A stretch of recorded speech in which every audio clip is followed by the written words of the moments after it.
My name is Zaid Al-Nasser.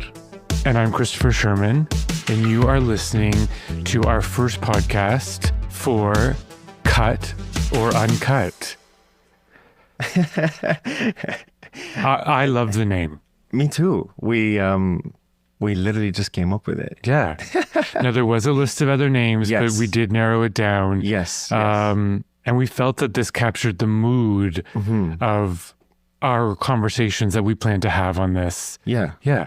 And it relates to so many things, both artistically, physiologically, sexually. All the things we want to talk about here. Exactly. Yeah. Yeah. So we decided that the theme for this episode would be origin stories. And I think it's really interesting because those who have met either of us through the ideas on the internet really have one very specific kind of vision of who we are. Yeah. Yeah. And I think the way we talk about ourselves, we were just talking about that, it always changes. And I think it's interesting to talking to a friend that also kind of we because we talk all the time about who we are, who we want to be. Yep. And I think sharing that with the world in a very direct way, it's going to be interesting. Yeah. Yeah. And I also think we're in this moment of, you're seeing it in the world where authenticity is cutting through, and sharing the true parts of yourself is much more interesting than this fake facade that we keep seeing all over the place. Oh, 100%. I mean, we were talking about that the other day, you and I, and we were I feel like the value of authenticity, especially online, is just becoming more rare for people to be able to be who they are. And because you and I, our kind of jobs is to construct images and construct, not in a fake way, but in a way where we're putting together some kind of a project that we're trying to tell a story through.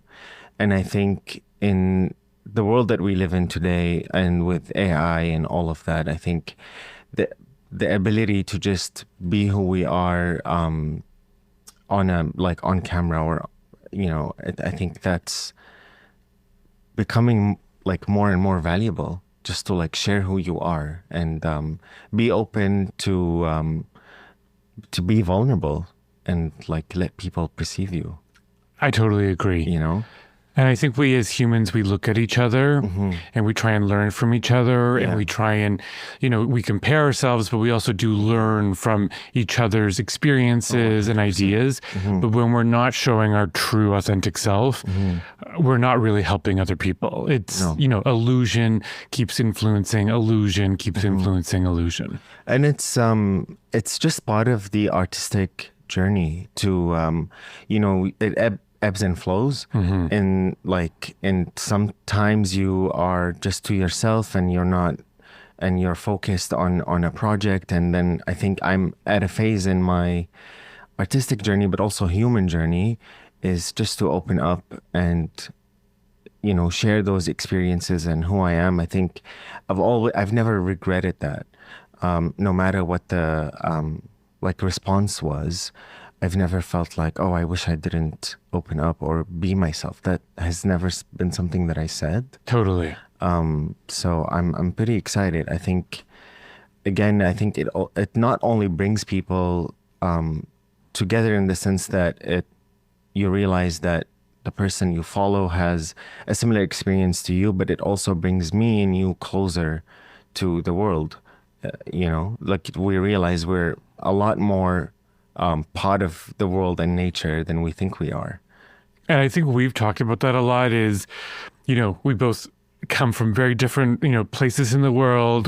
We're together now, but our lives on paper look very different. But then when we start talking about life experiences and discovery of self and, purpose of art and, how we're living our lives now, our paths are very similar. And even with Nico and Silvio and all of the friends that, we've artistic friends we've collected over time, you start to realize everyone is on this same journey. Oh, 100. It's so humbling. And it's so important to believe and understand that you don't live on an isolated island where nobody's feeling what you're feeling, and that we're actually a lot more similar, like you said, than we think we are. Yeah. Well, I think it's time we kind of share how similar we are and give kind of that origin story. I know a lot about you. We've been friends for a few years, but I obviously always want to know more. So when you're friends with someone, like tidbits and bits of their life, but it never really is said in a chronological or in a way that's so I'm excited to hear about yours too. Thank you. Yeah. Well, I'm currently reading your book, which everyone should be reading your work, and I'm mesmerized by it. And so I have some questions for you as well. Thank you. You're so sweet. So I'll go first and give you a little bit about me. So I'm a 42-year-old gay queer man now. When I was young, I think I always knew that I was gay or queer or just something different. I grew up in Aurelia, which is about 2 hours north of Toronto. A small family structure, mom, dad, sister, and my parents are both immigrant families who came to Canada. And I think that mentality was always kind of was brought into me is, you have to work hard in order to take space and place in wherever you are. Right. And I remember a lot of wonderful times, but I also remember a lot of dark, negative times. I have a lot of early memories of just people in the world feeling very sad and dark. And I remember always having this consciousness as a young person, and I would go to art and entertainment for freedom. For me, art was my safe place, and I wasn't doing it for anything else but, self-discovery, self-expression. I tried every medium in the world. I liked everything from acting to photography to painting to sculpture, woodworking, pottery. I was very lucky that my parents really encouraged that journey for me. Wow. And what kind of art were you consuming as a kid? What would you go for? Well, in the house, my parents were very into folk art. They were very into. My dad was a painter and a sculptor and a carpenter who really made some beautiful carving wood was one of his many gifts. My mom was a knitter, a sewer, a painter. Wow. So there was always forms of human expression and creativity in the house. That's so interesting. But I think for me, the moment that was really defining is I saw an Andy Warhol before I knew what an Andy Warhol was, what it was about. The color, the expression, the soup cans.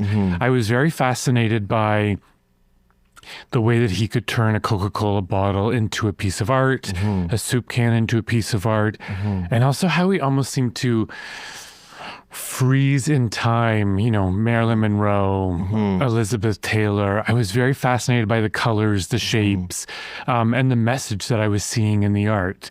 And I remember from a young age, I started collecting Coca-Cola cans and Pepsi cans, and I started like glue gunning them together and making sculptures. Like I was like, as an artist and a young person, shame or society hadn't come knocking on my door yet. I was pretty insular as a kid. So I just would create. I would just like make weird things, use the glue gun, find whatever was available in the house to create. Wow. And do you remember the first time you like went to a museum maybe as a kid or as an adult? Culture was important to my parents, and we didn't have a lot of money, but every 2 to 3 years, we would leave Aurelia and we would stay at a hotel in Toronto for 2 days, and we would go see art. Oh, wow. Or we'd go to the ROM or the AGO or something of that nature. Wow. And I remember realizing that, you know, there was a lot of art in the world, and I was mesmerized by how each piece of art was totally different. Yeah. And do you remember, like, where would you spend most of your time at a museum? Is there an area like paintings or sculpture or photography? What made you like stand still and like just stare? I don't really remember. I like my clear memory is of dinosaurs, like going to see dinosaurs, and you know, also like seeing historic things from the kind past. Of like sculpture work. Absolutely. You know? Absolutely. And also when you realize that most dinosaurs in museums are reproductions of the bones they have, which let alone is an art project. Yeah. Oh, 100%. Yeah. And also when you start, I've always understood presentation. Like for me, I remember being a kid coming down to, you know, see galleries with my parents, but being most mesmerized by store windows. And this is a time when, like, this is before the internet, and store windows were a piece of art. Oh, yeah. Like it was literally completely art installation. It was phenomenal. At the time that I was a kid and I had my first realization, Holt Renfrew's creative director was John Gerhardt, he was named Time Magazine's like most 100 influential creative people, but he would do crazy things with the windows, like fill it with 100 pieces of like bubble gum. He would do like weird installations using fashion. And I remember as a kid seeing those windows and thinking, I want to go to here. Like I was very fascinated by these windows as a piece of art. It's so interesting you say. I actually had a friend whose job was to like design those windows for stores and you know, a nice, and it's so interesting you said that because I feel like nowadays when we're going somewhere, we know exactly where we're going. You know, it's on Google Maps and then you're just like following the directions. You're rarely ever like browsing, looking around. And I think that has influenced that culture a lot of like beautiful store windows. Yeah. That's so, and you're right. It is a little gallery. Like of it, and it could be anything. Like you said, it can be bubblegum, it could be pictures. Yeah, that's so interesting. You said that. I think it also was a lesson for me to learn that it's a privilege to have anyone look at your work. And whether or not your work is being shown and 12 people are going to see it, and that's amazing, or if you're on Bloor Street on the busiest intersection and probably 1 million people are going to see it, like you have great power when you have an audience. 100%. And you can greatly influence your audience. You can influence them to come into a store. You can make them feel happy. You can make them feel new things. And I started to realize that at a young age, I started to realize that people were trying to communicate to me, the audience, through the work they were making. Right. And I realized at that moment that you as an artist have a choice to either consider the audience or not. And when did you leave home? I left home at 18. And I will tell you at that time, growing up with not a lot of money, growing up with, at that time, my family was very turbulent. My parents were separating and then eventually going through divorce. There was a lot of turbulence going on. I decided I'm 18 years old. I'm grown up now. I need to put this idea of play away, and I need to go be, a working woman. I need to like go into the world, and I need to like make a name, and I need to make some money, and I need to climb the ladder, and I need to get a job title. And so I actually went into the world, and I was very, very lucky. One of my first real jobs was the producer of a TV show called Fashion Television. And I was Jeannie Becker's producer, who was the host. And we would travel, to different stories. And I focused mostly on the New York Fashion Week. But there was times I got to travel, to Europe, and there was different stories that you would get to do. But that was amazing. I was working, but I was working on telling other creative people's stories. Right. And that must have fed your own creative story, right? And it must have shaped it in a million ways. It was incredible to be around fearless people who are living authentically, who are living boldly, who are living loud. Like, it's really, really hard to stay quiet and still when you're surrounded by people who are living at 1,000%. And somebody asked me recently, like, how do you stay motivated, or how do you stay creative?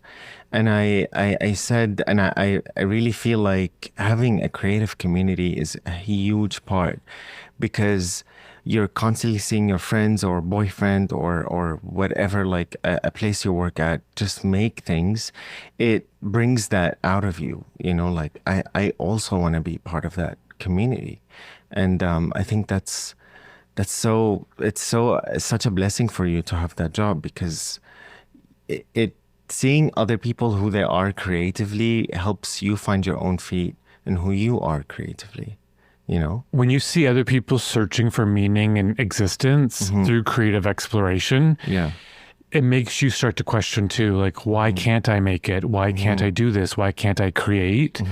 There's I love the movie The Wizard of Oz, and there's a famous scene, a part in the movie where, the house has crashed. The movie is in black and white, and all of a sudden the house has crashed, and she realizes, what is going on, and she opens the door, and all of a sudden she's in Oz, and the world is in Technicolor. It's bright, it's bold, it's alive, it's vibrant. When I went to go work at Fashion Television, I went from watching famous people and idea makers through magazines and television. All of a sudden I was there, and I was part of the storyteller, and I was part of the eyes of the culture of the time. And for me, that was like, there's a time before fashion television and there's a moment after fashion television. I love what you just said, eyes of the culture. And because I feel like, is that what led you to become like a photographer, videographer? Because I feel like in so many ways, photography and your photography is an eye of the culture and on the culture too.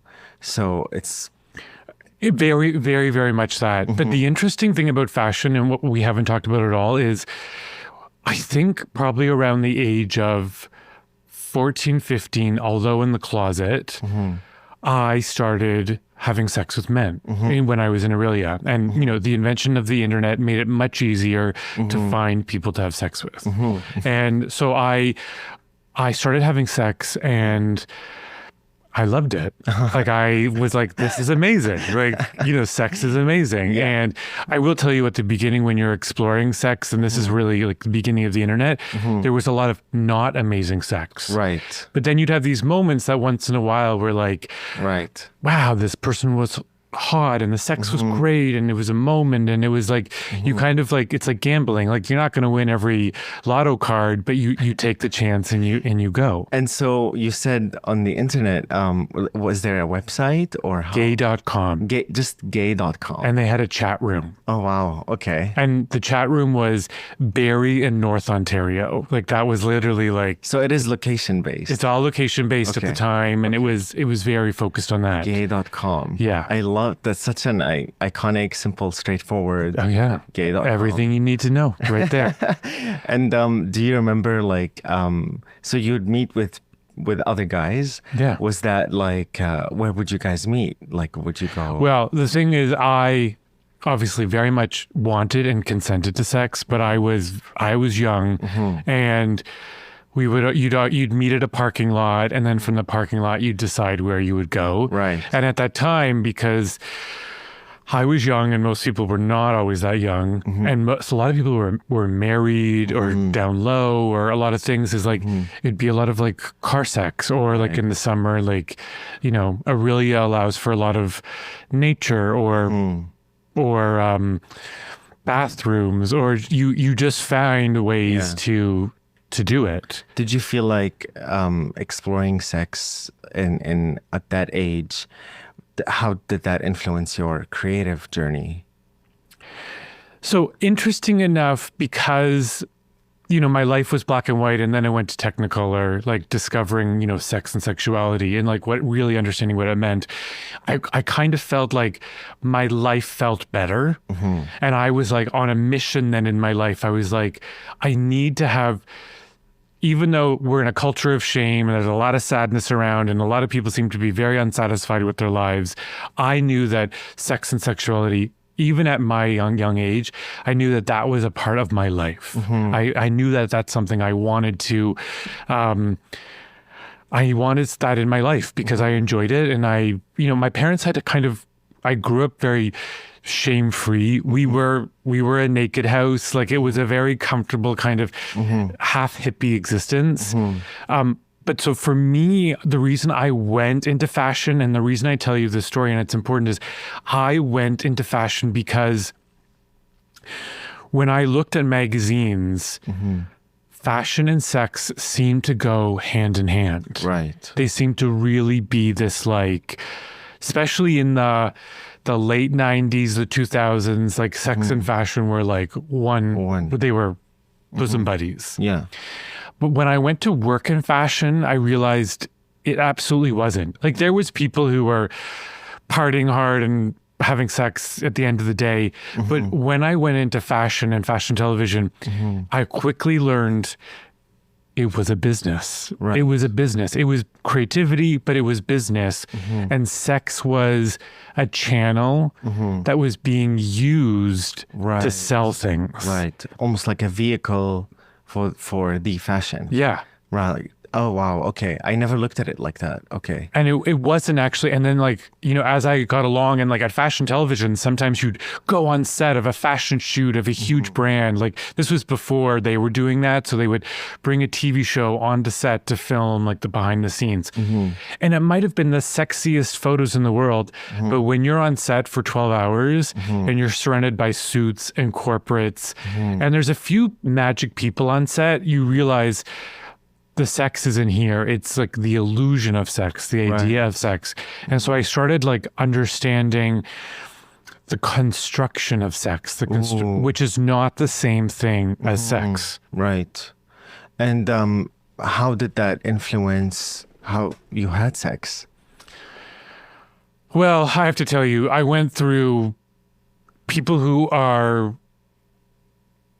and how do I say this? I hate generalizing, but I will say, like, the deeper I went into the corporate world, the more sexless it seemed to become. Or the sex that people were having were on drugs and alcohol. Like, they could no longer get to freedom. There was a lot of illusion. And I think I probably went through a lot of shame. Not my best sex years. It was bad. And it's funny. So after I left fashion television, I went more and more corporate, and I went like creative director and, you know, art director, then creative director, then senior creative director, like all these different brands. And in order to be at that level, you're also working insane hours. Right. And in order to work these hours, you know, having 100 coffees a day, you're having, you know, a lot of alcohol at the end of the day, and you know, you're needing support in order to get to you're so far away from yourself, you're so far away from sex. You kind of I lost myself in the corporate environment. I realized there was a day I woke up and I'm like, I am so far away from the creative, warm, welcoming, sex positive human I want to be. And around that time in my early 30s, that's actually when I had a complete and utter nervous breakdown. And I tried to kill myself and thankfully did not succeed. But that dark, horrible moment allowed me to get professional help. And it actually ended up being the best thing that ever happened to me, because in having a nervous breakdown, in being far away from myself, in trying to kill myself, I really with a lot of people destroyed my reputation. Right. Like crazy person meltdown. Like I was in a workplace environment and I lost my mind. Wow. And people saw it. And my reputation was totally destroyed. And from that moment, the freedom to rebuild and be my true self came full throttle. And I decided, because I had almost died in that moment, I saw that life is such a gift. And then shortly right after that nervous breakdown, a few years later, we had COVID, which again reminded us that life is such a gift. Right. And I decided I needed to become a full throttle faggot. Right. And make the art that I'd always wanted to make. And that's how Have a Horny Day kind of exploded and turned into this thing, because I decided and I became aware that life is a gift and it's limited and I can only be myself. I cannot pretend to be anyone else anymore. I cannot play this illusion card anymore. And that's when I went full Have a Horny Day and started to make the work that has become known today. It's so fascinating and so inspiring to hear you describe those really heavy things that happened in your life as the doors that opened, and then you were able to come into this new chapter of your life where you're fully an independent, creative person. That's so inspiring. I feel like for so many people, that would be even more hindering. And to be able to take that and turn it upside down, that's so amazing. I'm so proud of you. Thank you. Yeah. Well, and you've been friends with a long time, and you know that although I am living vibrantly, mental health is still an issue that comes to visit me once in a while, and you start to create. Art is actually a way that for me, art is a way that I work through my mental health issues. Yeah. Art connects me back to myself. Art is my freedom. And for those who are listening that, that there's highs in their life and there's lows in their life and there's, art and creativity and, mental health I finally had to learn in myself is in order to feel those highs that you feel in creativity and collaboration and art, you also have to be able to feel the lows. And I'm so grateful that you just shared that with me, because I would always hear you say having a good day is an intentional thing that you do every single day. And now that I know more about what happened in your early 30s, I feel like I understand how that became a conscious decision of yours to wake up and express yourself artistically, have a nice day, have a horny day. Yeah. How you are intentionally connecting with nature every morning, no matter what the weather is. It's always on your story, or you're somewhere in a park or by the beach. That is so inspiring, and it's so eye-opening to hear someone like you who's always very positive, that it is an intentional thing. You have to do it on purpose. It's on purpose every day. And I have an amazing partner, Raf, and I have, my friends like you, and you've seen me in my best, and you've also got to see me in my worst.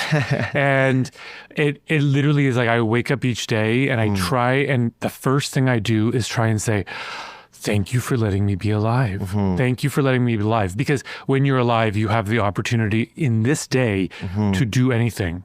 And that could be make art. That could be to have sex for hours. That could be to smoke a joint. That could be to go into nature. That could be to have a coffee. That could be to sit alone and have a nap. But it's like all those intentions need to be purposeful. Yeah. And positivity is a decision that I make every day. And I really can feel and see that positivity in your work. Like your work is positive, and it is an intentional project to highlight the positivity in being horny, in feeling sexy, in nature. Like it is, you really see that in every image or video you make, that you're taking every moment and you want the viewer to see the most beautiful part of that moment, or not just part, it's looking at the mundane and making it feel warm and special. Thank you. Yeah. It is on purpose. And I think my years of working in advertising, one of the big things that I learned is no one likes to be told what to do. Right. We shut down. If you tell someone, be happy, be positive, they're like, go fuck yourself. Right. Like that doesn't work. Yeah. But I believe and I know that everything is energy. And so you can influence, other people's energy. So for me, if you take the positivity, if you take the joy, if you take the love, if you take the happiness that makes life worth living, and you put it inside the work. Right. So like I use people's abs, I use people's pecs, I use people's, charming good looks, but then I put a little silliness in, or I put a bit of light, or I put a bit of love in, humor in, because you come for the abs, but you leave with a smile, or you leave with the joy, and you didn't even know that I passed on a bit of light to you. Because, photography or videography, you can shoot the hottest man, but then I feel like if you're looking at a picture and you're like scrolling and it made you feel bad about yourself, that's not you. Like for the images that you make, I feel like it is only ever inspiring and it uplifts you. It doesn't make you feel like bad or envious, or it's not about, in the images that you make, it's not as much as you want to show that the model in front of you is the best they look, but it's more about how that image makes the viewer feel, And going back to that earlier realization is there are some artists, and I love them, and they're very insular. They're making the art for them to figure out what life is for them.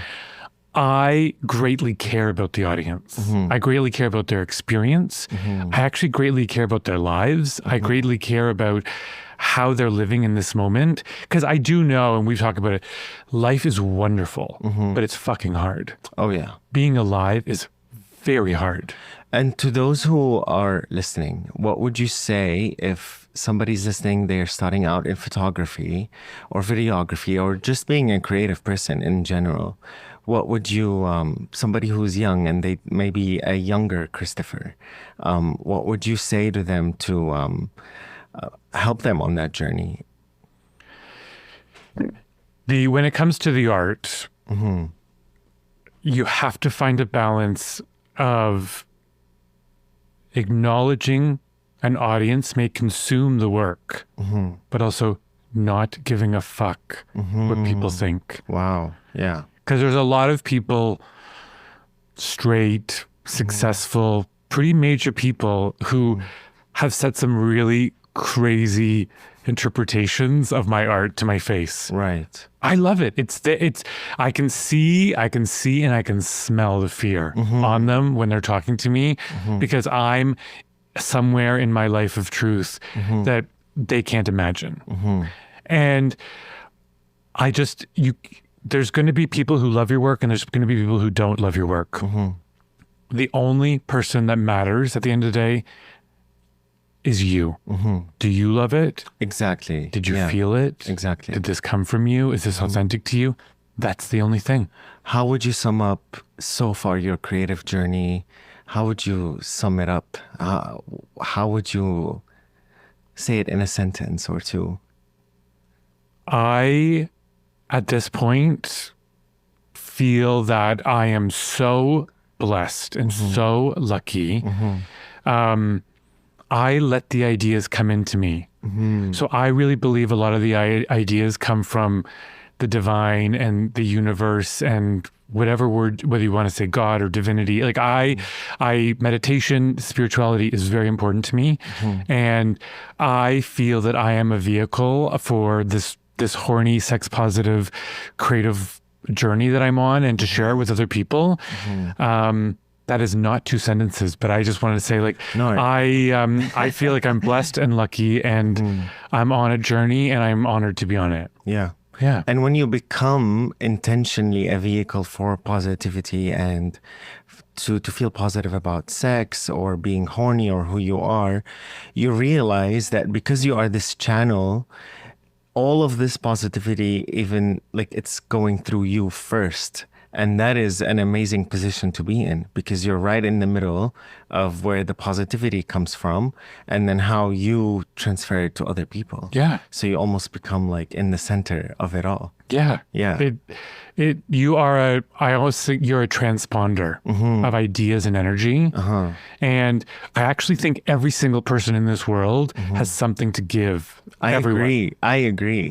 I think this is going to sound woo, but I really do think that every single person on earth is some kind of artist, whether they make art or they don't, like whether they intentionally think that they are making art, it doesn't matter. Yeah. They are. And like, but the difference is that not every art or not every artistic person is, it's not always positive. It doesn't always add to the conversation sometimes. But I do agree. Like, I do think that art and creativity flows through every single person. But I think you said something earlier that is super true, and it applies in both ways, is when I'm putting out positivity, the positivity is in me and it comes out. There is a lot of people right now who are living at a lower frequency of fear and doom. And it's easy because the world and the media is fear and doom. And so when you're on that level, you are consuming fear and doom. You are fear and doom inside. And then what do you put out? Fear and doom. Right. Yeah. So you also, everyone is a transponder. And I agree with you completely. Everyone is an artist. If they could get past and through the fear, that is putting them inside this cage. Wow.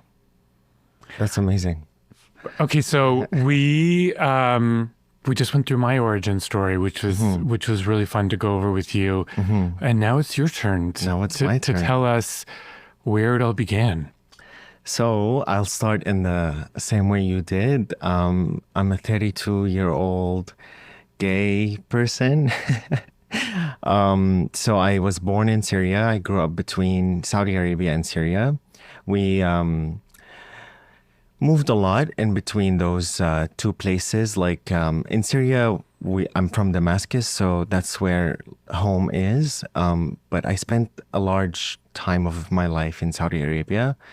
And Saudi Arabia is very interesting because at the time, because I haven't been there in a while, so I don't know what it's like today, but at the time, Saudi Arabia is a very, everyone from around the world is there. Like you'll meet an American, a Canadian, an Australian, they'd all be in one room, and that would be the norm.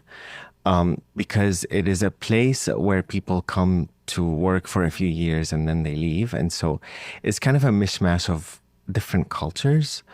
I went to like a British programmed school in Saudi Arabia.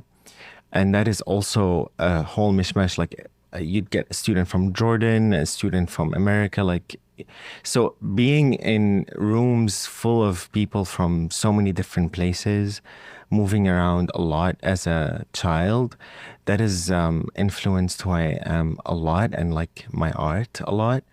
And I think a lot of my art is about constant movement, and it is the journey of the mishmash of the whole cultures that I was introduced to or felt like I was part of at the time.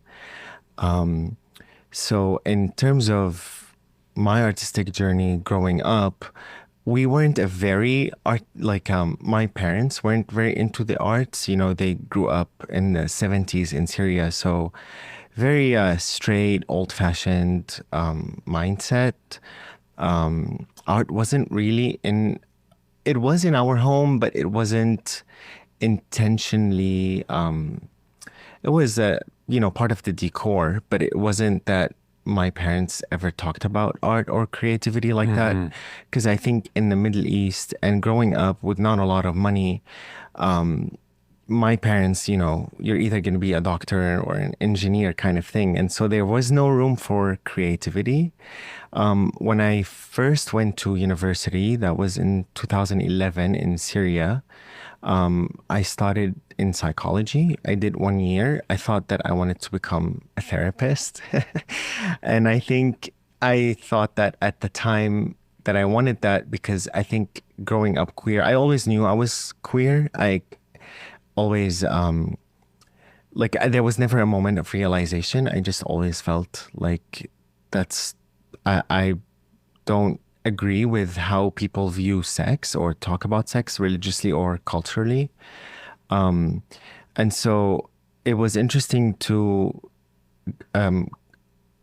I think my attempt at psychology was my attempt at understanding myself rather than trying to help other people understand who they are or feel better about who they are. So I did 1 year of that. My dad didn't like that. He's very strict, to say the least. So he thought that it was a feminine field to be in. And so he cut me off. He didn't. So I had to start this job to be able to pay for university. So I started working. That was my first job ever, like a kindergarten teacher, an English kindergarten teacher. And so I taught 3 and 4-year-olds like the letter A and apple and colors and numbers and how to, read. And because remember, this is in Syria, so teaching those kids English wasn't, it was a challenge because those kids don't speak English at home. So, but I love that job and I'm so grateful that I had that job because working with kids, I think that was my first, a moment of realization that I love creativity. Because working with kids, you have to be a creative person. So when you're in front of them and you're trying to teach them a letter or a word, you're acting. You are so aware of how your voice is influencing their reaction and how animated you need to be. And then you sit and draw with them or you play with clay. And I think those were my first. And it's so interesting because I feel like growing up with a father that was very toxic masculinity, boys don't draw or play with Play-Doh or, they don't do that. I think it was interesting that I experienced that for the first time as a teacher in a kindergarten. And I think there's also something very pure about kids, even if they drive you nuts, is that they bring that connection between your adult self, even though I wasn't an adult at the time, but that's how it felt compared to like a 3-year-old. It connects you to the younger self of you. And I think that is also what encouraged me to say, no, I like being creative. I like being challenged. And I also like connecting with people. And so I'm so grateful for that job. After 1 year of doing psychology, the war became much worse, so I had to leave home, and that my studies were interrupted for a bit. For a bit was like when what I thought was going to be 1 year turned into like 3 and 4 and 5, and so that is how I started. I feel like I realized that there was never going to be that one thing for me that defines who I am or what I do, and I just kind of lived in the world and let experiences shape what I do for a living. Then I studied interior design, and I worked in interior design for a bit, but then I absolutely hated it because your clients are like people who hire interior designers. You can just imagine Can be a certain type. Certain type of people. Um, and the common theme throughout my life was the internet, and self-expression was the internet, because even though I was fully immersed in the world that I live in, my outlet was always the internet, and expressing myself, truly who I am, because I felt like I was always putting on a persona for other people. So what I used to say was my alter ego online was actually my real self. And it wasn't really that I was pretending to be someone online. I was actually myself online, but I was pretending to be someone in real life, which is sometimes maybe the opposite for other people. And how did it feel to have that space to discover your real self?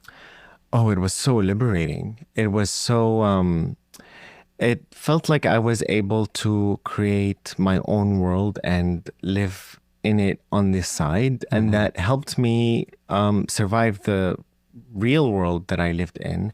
And it also helped me, I felt like I carved the person who I am to people. And I would always, read what other people wanted from me, and that I would kind of channel that energy or that person for them. But online, I felt like I didn't need to do that. I was being myself, and my first, I would be on Tumblr, Flickr, those websites, or yeah, they were websites. These weren't apps. That was a space for me, and I wasn't taking pictures and putting it out at the time, but I was consuming a lot of images. I was consuming a lot of porn as a teen, and that's where I went for like an outlet for sex. So it felt very liberating, to say the least.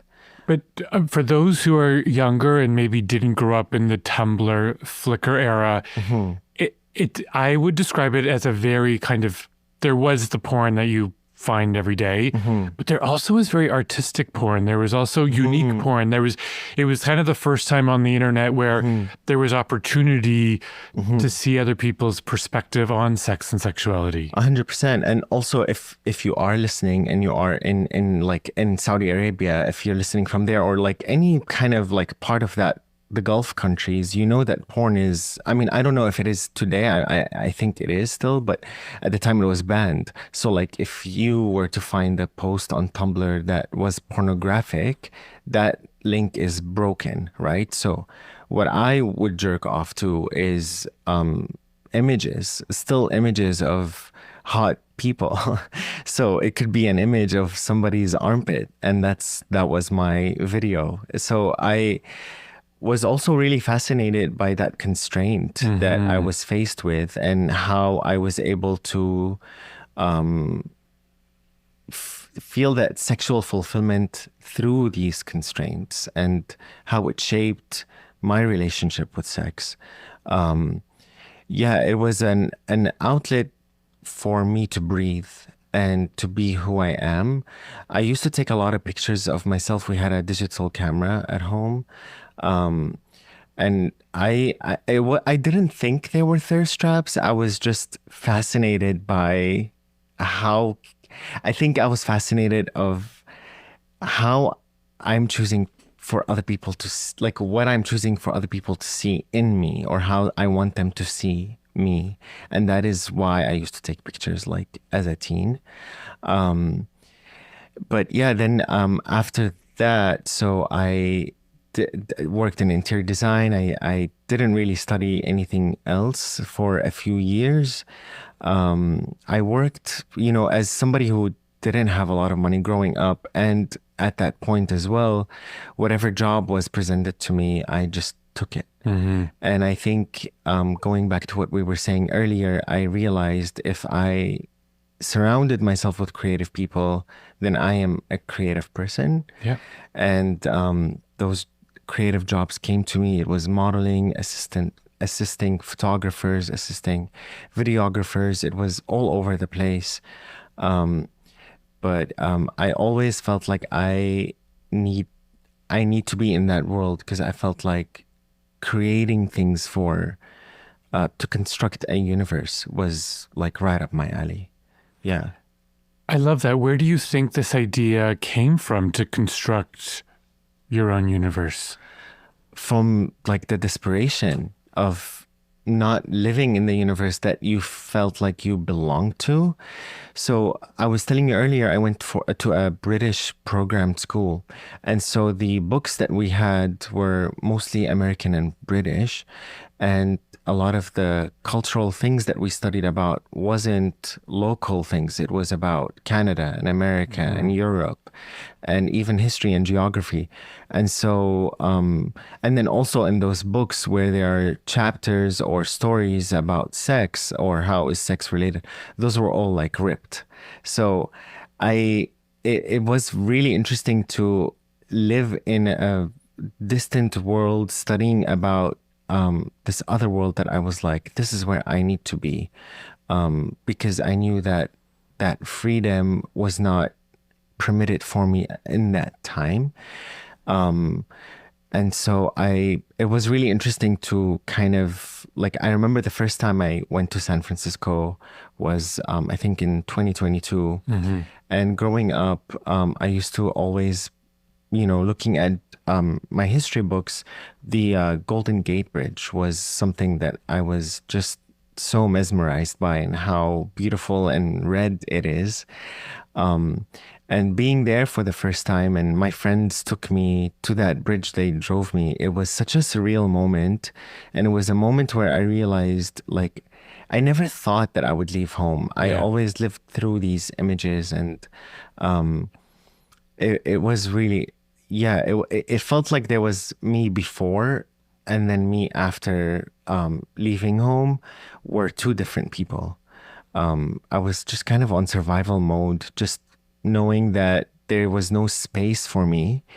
And so I felt like I needed to construct that space for myself. So whether that be online or whether that be in any kind of creative outlet form, whether it is a drawing, that for me was that space that I was able to be myself. And you talk about, there was the version of you before when you're at home, and then the version when you left home. Mm-hmm. Tell me who that person was and who that person was becoming. Very shy, very, you wouldn't hear me say a word. I felt like the quieter and the smaller I made myself, the safer it was for me not to be caught as a gay person. So I really tried to make myself as little as possible. But there was this part of me inside that kept like an idealized version of who I think I am. Mm-hmm. And that person was just always, it was inevitable for me to become the person that I am today. It was always there, really. It was just under the surface. And so I would say, that's why I say version. I feel like I didn't change.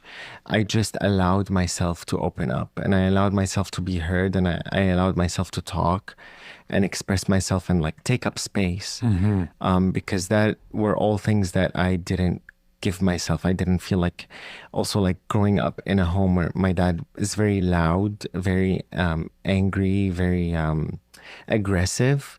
I felt like I needed to be the opposite in order for the flow of life to just, for the, the balance. Yeah. Yeah. But yeah, I was always the person that you see me today. I just didn't let myself be that person. Yeah. Yeah. And it's funny, I know every time I talk to anyone, including myself, you realize it's such a disservice to you and everyone else when you make yourself smaller, when you hide yourself. Yeah. Everyone has a unicorn quality that is something exclusive to them. But when we hide that because we think it stands out, it doesn't help anyone. And I think the reason why I'm so grateful for the internet is because I felt at the time as a young person, I always I felt how other people, the constraints they put on themselves, they make you bitter. And when you lie to yourself for so long and over again every day, inevitably you are going to believe the lies that you are telling other people. So if you're putting on a persona for other people and you kind of let the real you, the authentic self inside you die or be forgotten, that is the version that, like the version that you tell other people who you are will become who you are. Totally. And so that's why I felt like the internet was such a blessing for me, because it was able to keep that authentic Zaid alive while he had to be in the back and in the back seat for a bit. But there was space for him to breathe and to exist, while he was being asked to, be behind the curtain. But I hope that I have a lot of followers from the Middle East, and I get a lot of messages, and honestly I'm always very nervous about influencing people like that, because even though there, like we were talking earlier, there is a lot of shared experiences in who we are as people and what that leads us like to the person that we are today. I also think that every single life experience is very unique and very personal, in the sense that I want to influence people who grow up in that area in the best way. I'm hoping that whoever is listening to this, you don't need to kind of erase yourself and where you come from to be your authentic self. It is all you. It is all who you are. It's all part of the journey. It's always uncovering who you are through these constraints of society, religion, and where you grow up and how much money you have. It's all about, it's very similarly to carving. You're just removing layers that shape up who you are at the core. And when I'm doing a piece in wood or ceramics, and I am shaping something to become the shape that it is, I always say I really feel like I rarely have a plan. I always feel like every piece of clay or wood is telling me what it wants from me. And I know it sounds crazy, but I really look at something and I'm I believe that. I think that object needs to look like that. Like that's what it needs. Yeah, you visualized it before you saw this vision, and now you're making it real. 100%. Yeah. And when did you decide to go to the moon? Oh, that's a great question. I used to fantasize about space a lot. So I used to look out at, outside my window, or just read about space and our solar system. And I was so fascinated that there is an entire universe out there that we don't know much about. And I was really fascinated by especially the moon, how it is a very romanticized thing that is often it's common in movies, songs, in everything, and it is very romanticized, and it is but it also felt a little bit lonely, because I felt like to be the moon and to be admired by people, but yet you're so alone in that, Totally. in your own space. I felt like I kind of related to that a little bit, and I related to I was just so curious to what would it be like to live out there and to be out there. I think that was my escapism of the reality that I lived in. And growing up as a Syrian person or somebody from the Middle East, especially in the early 2000s, politically, there was no space for us in the West. And I knew that in order for me to live a free life as a gay person, I knew that that space was in the West world. But politically speaking, I felt like there's no way I'm gonna end up in like America or Canada or Europe. Like there's no way that these places would be welcoming to somebody like me because of the image that the media had portrayed of Arabs in general. I then felt like, oh, I'm gonna one day live on the moon. And like that was my escapist thought, is that what it would be like to live in space, because humans can't claim space. You know, they can't, there are no territories to our galaxy. It's just what it is, and it is not conquered by anybody. And so I felt like it is more welcoming than any other country or part of the world. And that's where the moon came into my life, in the sense that it almost felt like my escape and where my alter ego lives, somewhere on the moon. Now, you talked about as a child, creativity was not readily encouraged and available. But what I think is interesting is in your professional work and in your pornography work, you really come at it in a different creative perspective. Like you involve people in your creative process. You also show your work through drawing and painting and carving and pottery and ceramics and then video and photo. In this alter ego, what birth to creativity did it provide? I feel like, I think it's all of those years of suppressing myself. I think I'm just catching up to that. I think I'm making up what I feel like I lost or didn't have I think lost is actually the wrong word, because I'm realizing today that I never really lost all of that creativity. It was just like held. And I think it kind of, because of that suppression of or lack of creative outlet at home or creative expression, I think, but I was always like observing, and we're always observing, like even as kids, like, and you were saying like you were talking about storefronts earlier. For me, it was everything and how everything was constructed to create an image or a feeling. So when I would go to mosques, like as a kid, in Islam, their like portrayal of animals or humans in those spaces is not permitted. But what creates those spaces was the geometry that was like kind of what made Islam different than Christianity. So when you walk into a church, it's very opulent, but in Islam, it's a lot more humble, and it's more about geometry and shapes.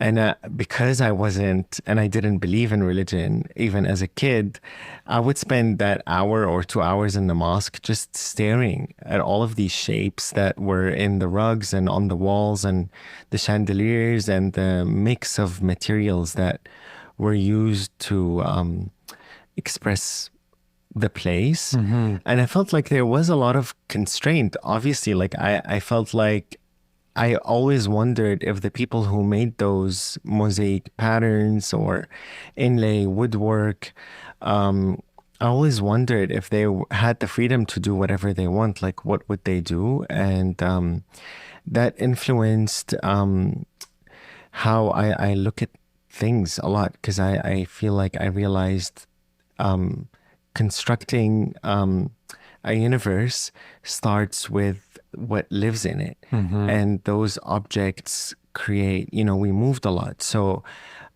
the objects that were in people's homes and how that made you feel when you walk into somebody's place, I feel like every single thing that they have, it doesn't need to be expensive or opulent or like, it's just, it sets the mood and the tone. And I think I've always been fascinated by going to so many people's homes from all over the world. I realized objects have not necessarily a financial value, but value in the sense of how they make you feel and what kind of tone does it set for the space that you walk in? Or do you feel comfortable? Do you feel welcomed? Do you feel stiff? Like with furniture and how that was changed a lot throughout where I lived. That also sets the tone. So in Saudi Arabia, for example, a lot of homes don't have, like, the couches are on the floor, so everybody's sitting on the floor. And that is very humbling, and you feel a lot more connected to people and then also to earth. And that was a lot different experience than sitting on high chairs or bar stools that are very isolating. And there's not a lot of movement. There's not a lot of, so yeah, I've always been fascinated by how objects just create the space that we live in. Yeah. And in the universe that you have created, there is a lot of sex positivity, which we talk about and I love. What influence or role does sex have on your creative process today? And also coming from a culture that was so censorship focused around sexuality, how does that influence today? It influences a lot more than I used to think. Like, I think for me, sex in sculpture or woodwork or drawing or and writing, I think, like you, I've always felt like it was integral to who we are, and it is in everything. Like, even if I was to make a sculpture that is to the to any person, oh, there's nothing, like, sex is in everything, and how you live yours and express yourself sexually, that is like you can see that in everything, right? And like in all of your practices, in the way you talk about yourself, in the way you make things, in how you look at the world. For me, I just feel like there must be a world where we can be horny, who we are sexually, feeling liberated, and also be creative people who those two worlds can coexist. Yeah. Because like you said, like, I grew up in a very suppressed part of the world, and sex was always viewed as this thing that would distract you from being who you are, right? It's a distraction. It's just a means for reproduction. And growing up and moving away from that, it's not a distraction. It is embedded in the fiber of who we are. It's not shameful. It is pretty much in everything. Everything can be, horny. Absolutely. Yeah. All forms of life, all species of life.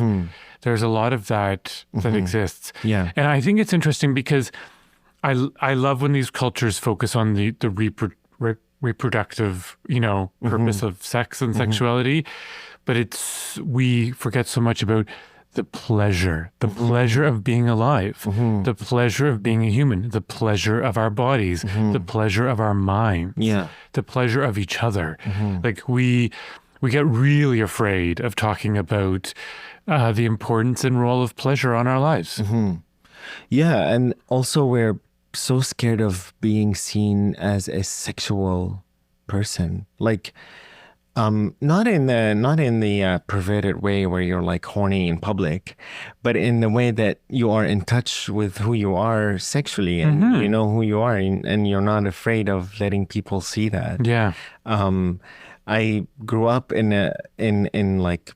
those places that was so shameful, and it felt so wrong to be ashamed about it. I always felt like that can't feel right. It's so strange. It's just something innate in you. I think that you either feel or you don't.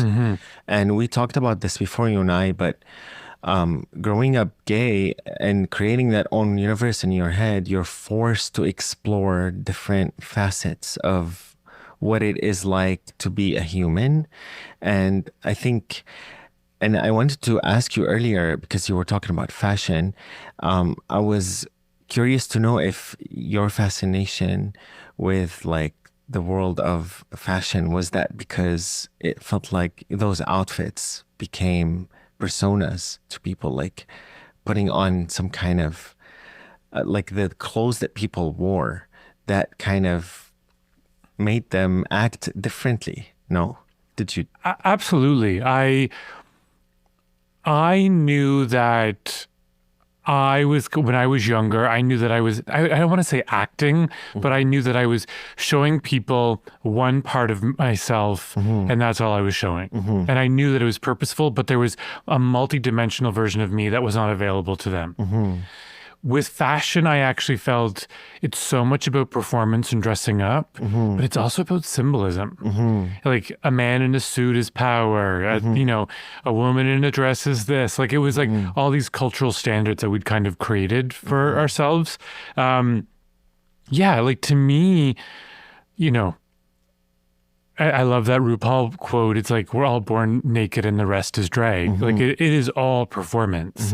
But I also saw that some outfits make people feel sexy and horny about themselves and other outfits don't. And I was always fascinated by how we wore and what we wore really kind of defines us. And yeah, I agree. And the reason why I ask you that is like back home, fashion is very gender based, and it assigns you a role in society. And nudity was very like obviously forbidden, and just you only see yourself naked. Nobody else does.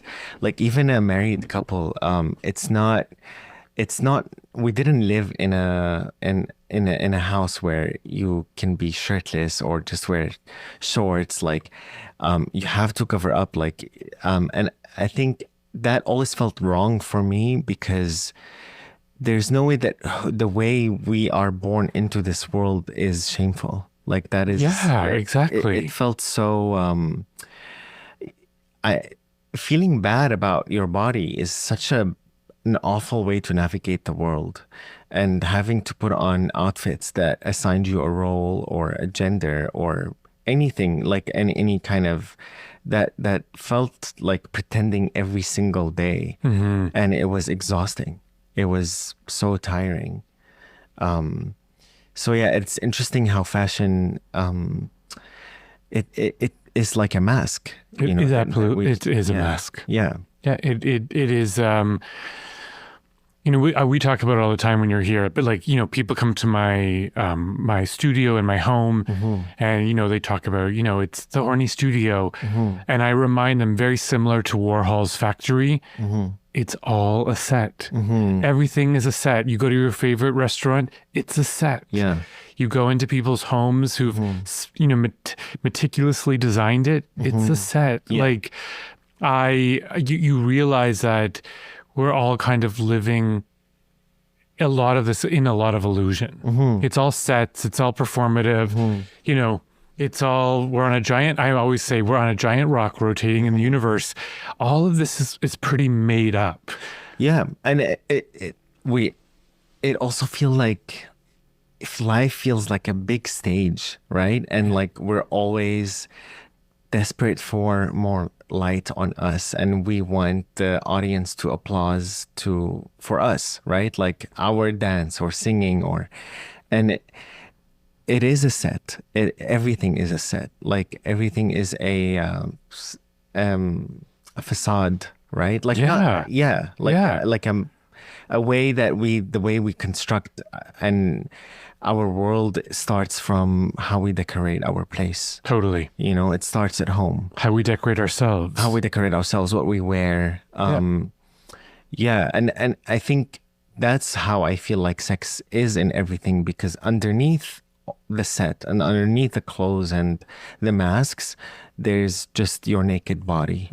And that is that's where everything begins, right? And then everything else on top of that, like you just said, drag. Yeah. And so that's how, for me, everything is connected back to sex and back to nudity and being comfortable sexually and expressing yourself and coming from a place of nakedness rather than a place of constructing a facade or like being fake. Yeah. What would you like people to take away from your body of work, from your craft? I feel like I always want people to look at my work and feel happy, positive. I want them to. I think it is the constant like movement of my work and like I want people to feel that that exploration and that because I lived in such different worlds, I don't have to choose just one. Like all of those things can be narrowed down to who I am today. And that self-expression can come from a very mishmash place. And it's those different cultures that create who we are.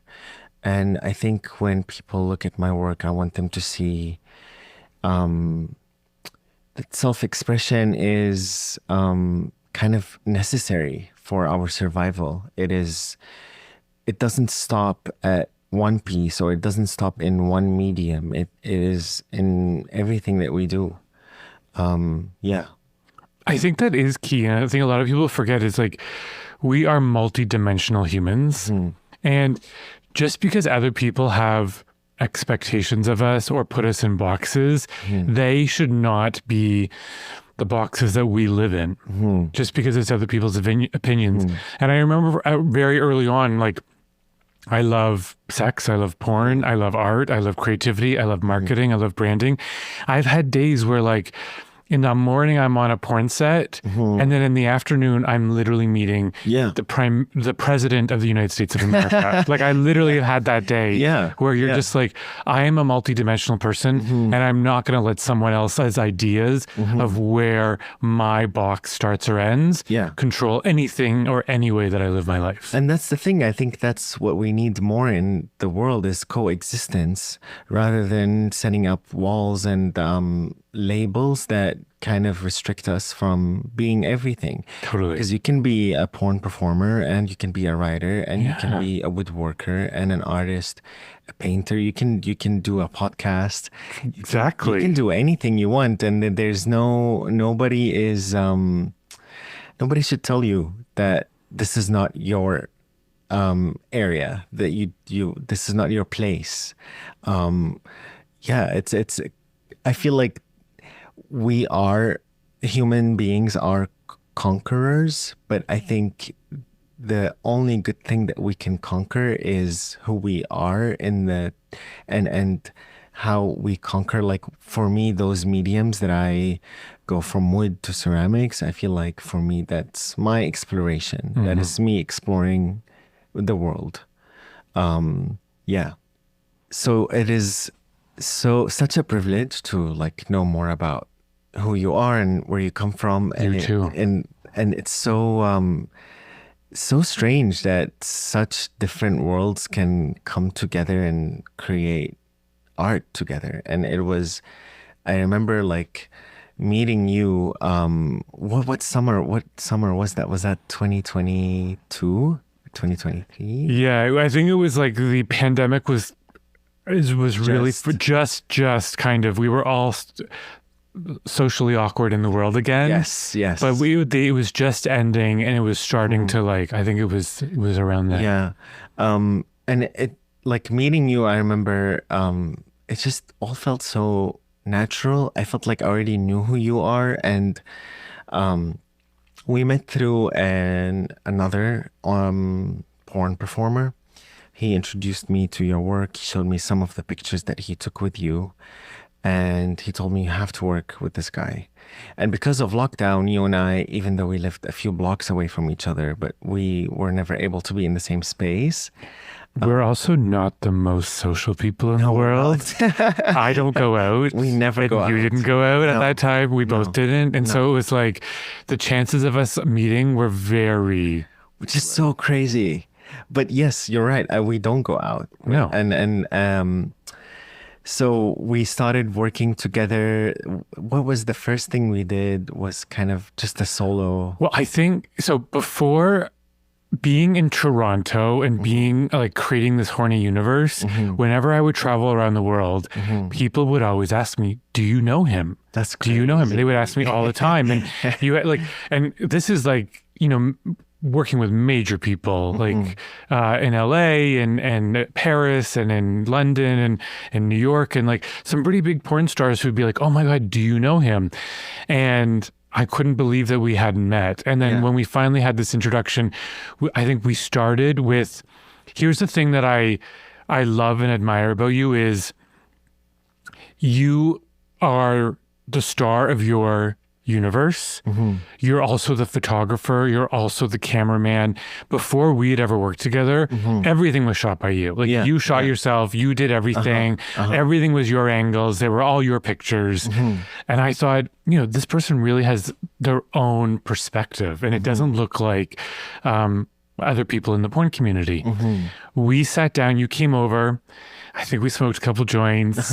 We met each other. We introduced. We talked about our how our creative process is. And for me, it's always about collaboration. I'm not here to project an idea onto you, but like let's talk about your ideas, and together, and we can piece a strategy together. Yeah.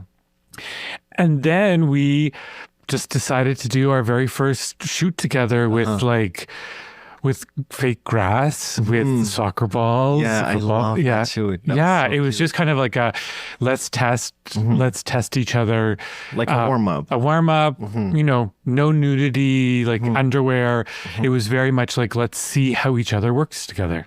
I was so, like before meeting you, I was so scared of the idea of collaboration. So I started doing porn in April 2020. So literally like a few months after the pandemic was global. And so, like you said, I shot myself, everything I did myself. And I was very particular about how I want people to see me. I used to crop my face all the time. So I was so scared of being seen and being recognized, which was so stupid because I think it wasn't stupid. It was a conflict because I wanted to be known more, but then at the same time, I'm also trying my best to erase myself from those images that I made. And then I worked with you, and you're all about positivity and being who you are in front of the camera. And there was some kind of like something therapeutic happened while I was working with you.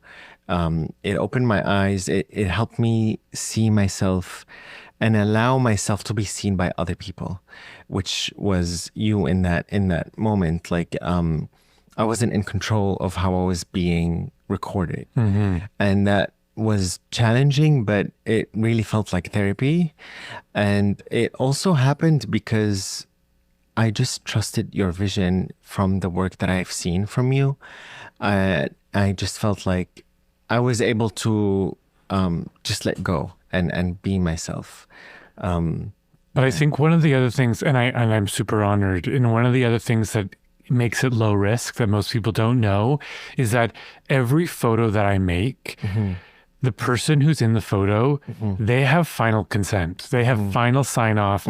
They like, even if we shoot 200 images, then, you know,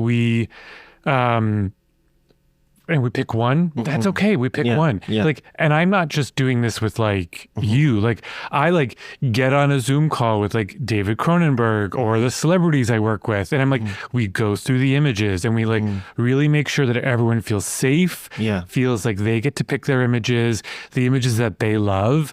So at the end of the day, although the moment is vulnerable, the end result, you still have all the power. And that is something, and I told you this before, so unique and rare about you and your work is that it is very much, there's no rigidity at all.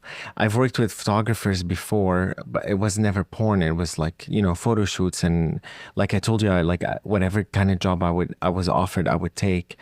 And a lot of those people, like, they are very strict about their vision, but you just let me exist and you let me do whatever I want.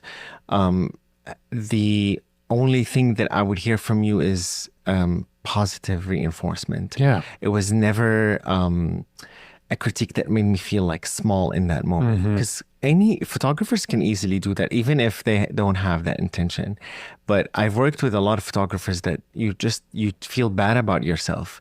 But with you, it's the opposite. It's you reinforce people by being, you direct people by positivity. And so and I've seen you work with other people too, you're always like in between breaks. For example, when we're shooting a porn video, all you talk about is how amazing that shot was and how amazing you felt shooting that, and how much of how you're enjoying what we're working on. So it really feels good, and it doesn't come from a place of, like I said, like being rigid, or you're very open-minded. You let the person do whatever they want, and you channel that through you, and that's so beautiful, so inspiring. Thank you. I live by the philosophy as well. Be a river, not a road. Wow. Yeah. Flow through it. Yeah. And also, whether you are an artist and you want it or not, when you work with another living human being, it's a collaboration. It's a collaboration. Even if it's like, you've mapped it out, I think you have to leave space. You have to leave space for the wonderful to happen. Yeah. You have to leave space for the weird to happen. You have to leave space for a new idea to come off of another idea. Because I've been on sets where I was not the photographer, and you would, the day would be mapped out within by minute to minute, and there's no time then for play or freedom. And I think sometimes for you and I, our best ideas have come when the other ideas are good and working, then more ideas seem to just flow. Absolutely. And what I love about working with you is the trust that you put in with whoever is in front of your camera. And then you can't help but when you show trust to someone, they can't help but trust you back. And that is so important when it comes to any kind of collaboration. Trust is like essential. So if you as a photographer or videographer, or if the model walks in and you don't trust what they're doing, and you're controlling every single movement, then that trust will not be reciprocated. So it's what's very magical about working with you is that you immediately just put the trust in. You're like, you do you, like, you're doing great. Yeah.